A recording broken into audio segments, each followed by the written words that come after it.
Okay, this has just been one of those days.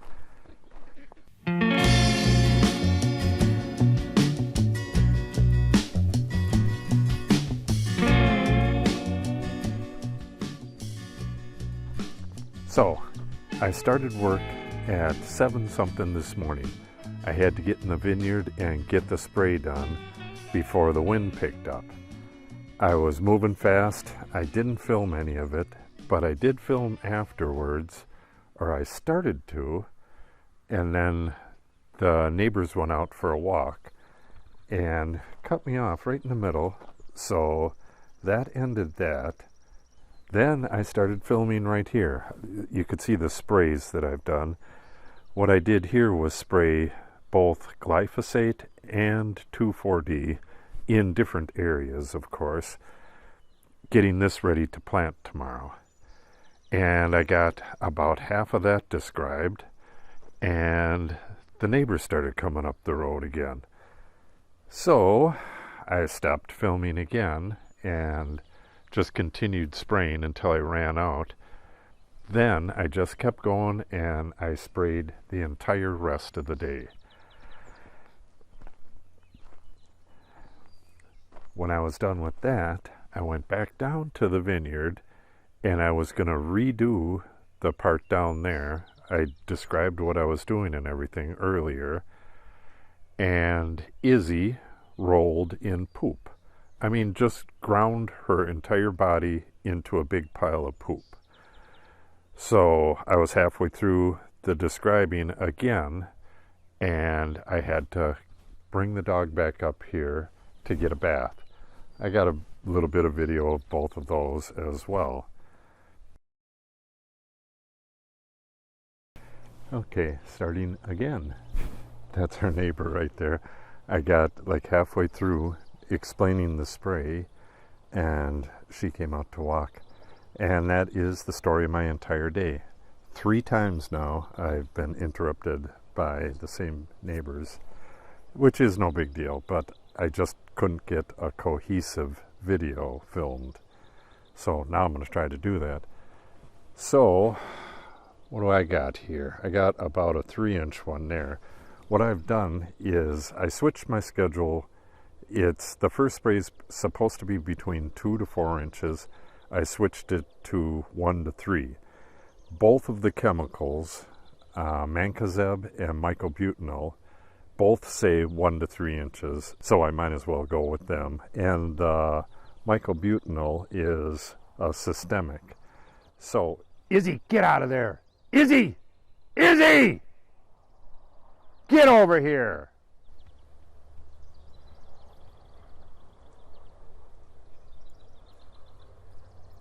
What are you rolling in? Oh, for me. Okay, so here's the story. I've started twice to explain the spray here. The first time the neighbor went past, so I had to stop. Started up again, and Izzy rolled in a big pile of shit out in the pasture there. So, and then she's trying to jump on me. She has shit all over her back. So I got to take her back so she can get a shower. And I cannot explain all the stuff I did along the road. And you get,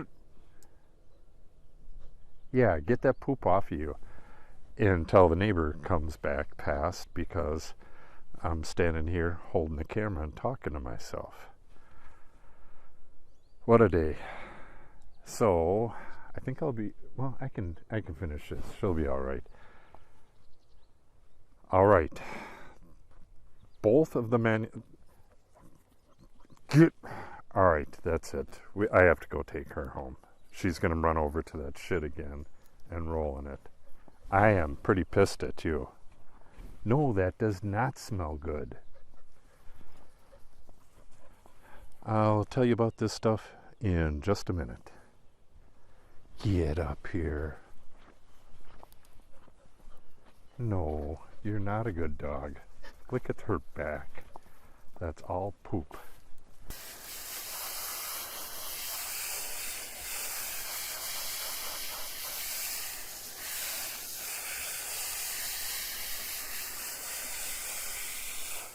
she sprayed before I could get the camera ready. The water coming off of her back was like a pure yellowish green color.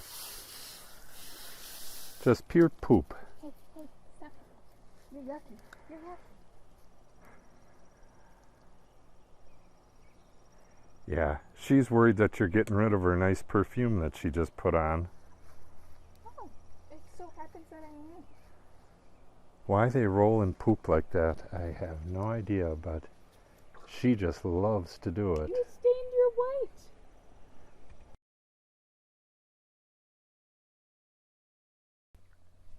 I can actually hear the kids out and back. If they see me, they're going to come over by me and start talking.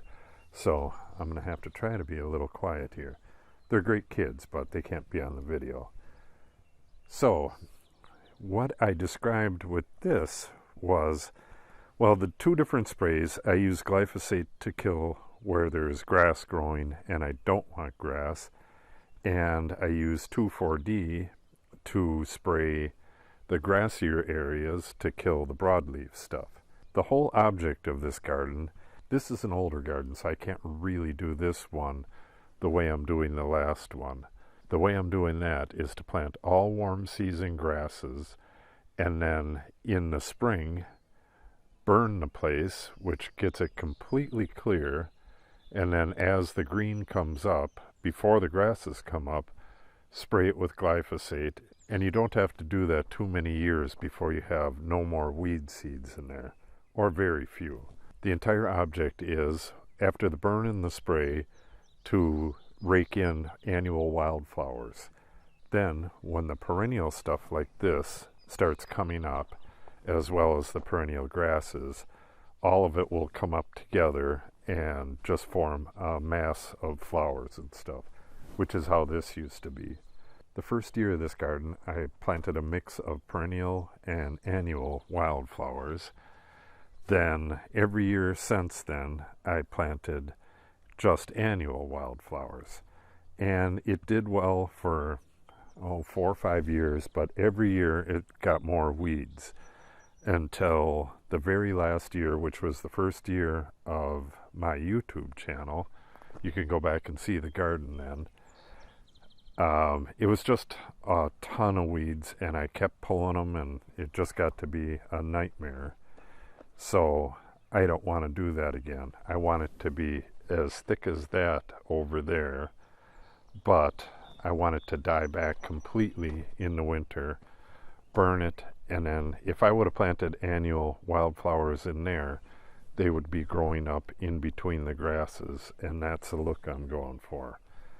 So I'm not sure how well I'll be able to do it up in this area, but I definitely will be able to do it in that third one down there, and I'll kind of work my way back up to this. So this year, all of the grasses that are growing in the greenhouse are going to go into these ditches, and then actually fairly late I'm going to be planting annual wildflowers in here. That's why I had to kill all this stuff. The reason I'm planting so late is because of the virus. We ordered a long time ago and they're not even shipping yet. They say they're going to ship on the 21st, which is way late to start with. So, I mean, you can plant all summer long and they'll just go right on into the fall. So it shouldn't be too bad if I can keep the weeds down until I can get that seed in the ground. So that's what's going on with this.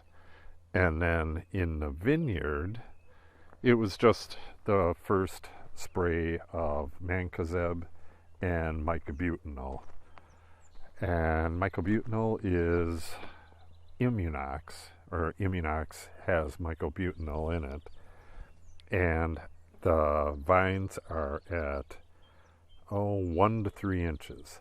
I'm going to change my schedule from 2 to 4 inches to 1 to 3 because the mycobutanol is a systemic, and I want to get that into the vines before we start having like foggy, drizzly nights, which is on the way.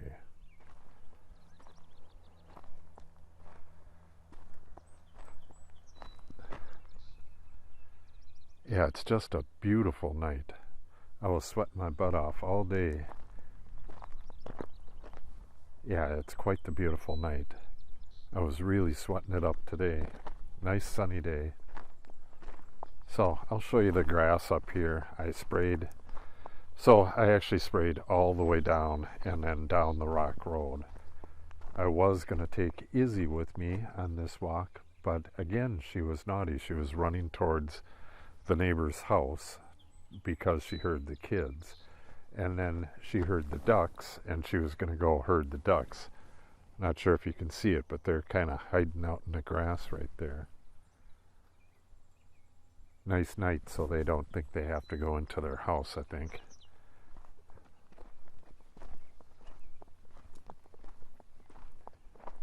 So these grasses are coming along really nice. Like throughout this area, I sprayed the 2,4-D to kill the broadleaf stuff between here. And at some point, I want these things to be like pretty solid. I don't want big open spaces between them. So I'll plant some more in between these if I need to. This is side oats grama as well as this. They're both side oats grama, so this whole area right here is going to get planted with, I don't know, prairie drop seed or something. It'll be interesting. We're planting tomorrow. Right, kitty?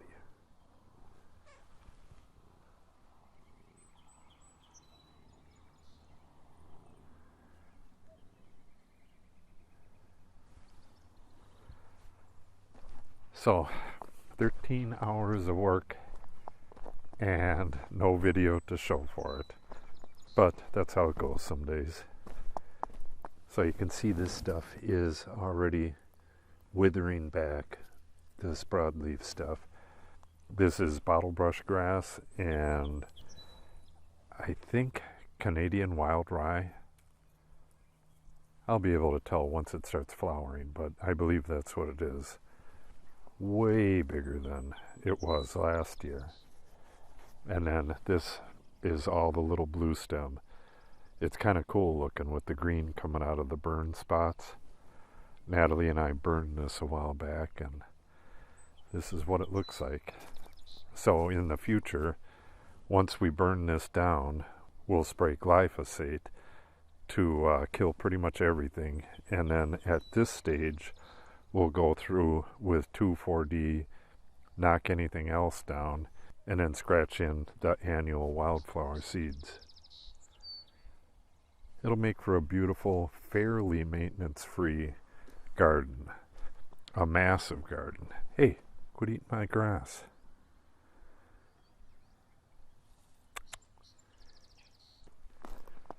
This, I believe I planted this a week ago. Never got any kind of a shock from transplanting it, and it's going up the trellis like crazy already, which is really nice. The other one's like that too. So that's a good thing. And then for the buffalo grass. Yeah, you can really see it if you look at an angle, and this is going to fill in really well. It rained the last couple days, so it's still damp through here. So I decided not to water it today. Let it dry out and let the roots go down deeper, looking for water. And then it's going to rain in a couple days for like a week, so this is going to get massive during that time. Alright, now for a quick look in the greenhouse. This is the other buffalo grass area. It's not doing anywhere near as good as the one over there. I don't know. The seed's from a different company, so maybe that's it. I sprayed the Honeycrisp apple tree today too, as well as the vines up here. It was just a really, really long day of spraying.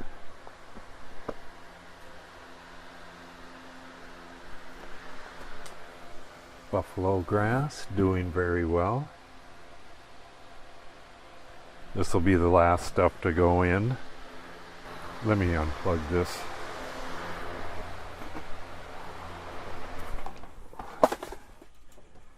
So on the grasses, I have 2 days before it's going to rain for quite some time.